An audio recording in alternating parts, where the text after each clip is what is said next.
All right. Hi, everyone. How you doing? This is Jim Winkler, Vice President of Sales for Market America.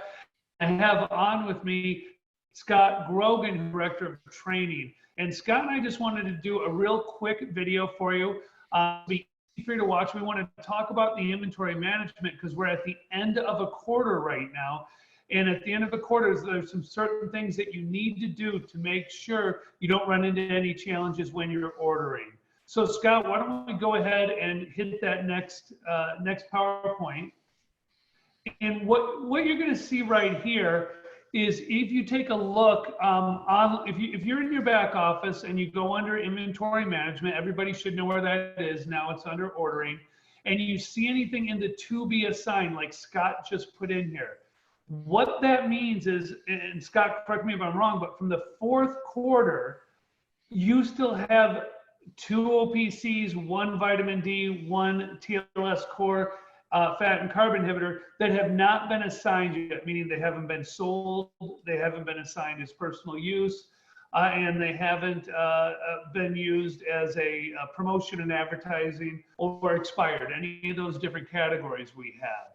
So those are sitting there. Now, if that happens, Scott, what's going to happen next?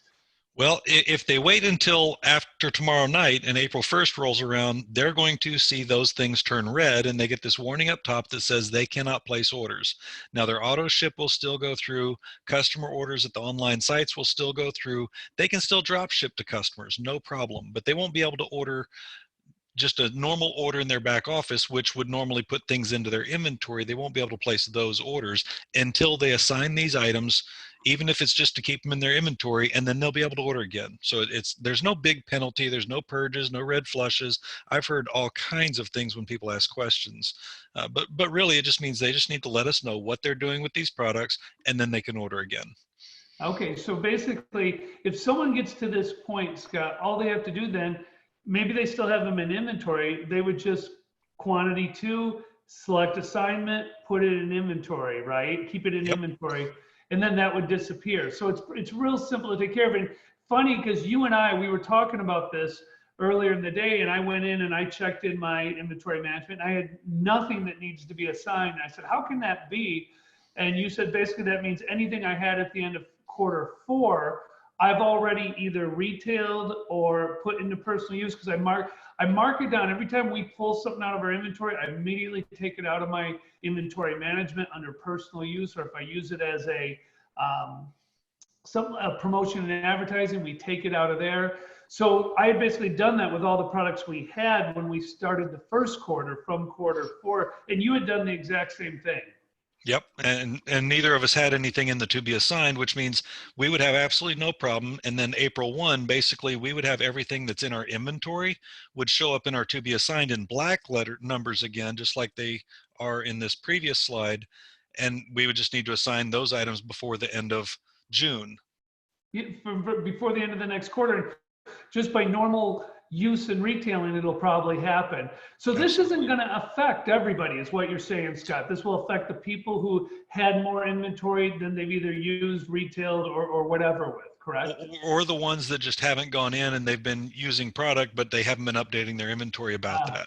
True. Okay, Scott. Or maybe they've even made sales, but they didn't do the sales receipt entry for it, and they just need to update the receipts. If they pulled it out of their own inventory, you mean? Right, exactly. That sales receipt. Okay, great. Right.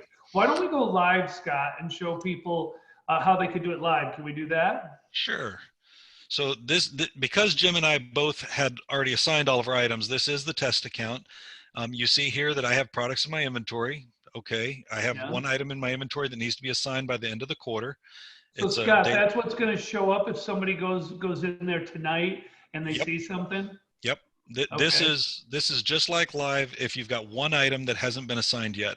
And this is really super simple. You can either select the quantity over here for whatever that is, or you just click it over here if there's only the one and it puts 1 in the quantity. You go down here, you pick your assignment. We're going to keep this in inventory, assign. Yep, I got to save that. And it says product assignment successfully updated. There is nothing in the to be assigned. Life is good. Now, as of tomorrow, April 1st, that morning, all of the items in my inventory will be in the to be assigned. And as we discussed, just going through the quarter, creating sales receipts, flagging them as personal use, or I'd need to select one. Yeah, you can show everybody the drop. Yeah. Keep an inventory, of course, that the idea behind keep an inventory is at the end of the quarter, assigning the things that you're just going to keep in your inventory. But also if you're using things for promotional advertising use, or, you know, if something does get damaged or expired, that's an option as well. And HPs and HP1s have the sold to practice option. But as long as you do that through the quarter, by the end of the quarter, you're going to be like Jim and I, and you don't have anything to do. But if you do have some older inventory, just assign it, keep an inventory, life is good. Great. Scott, thanks for jumping on with me to do this. I just wanted to make sure everyone had a real easy way to take a look at it and understand how it worked.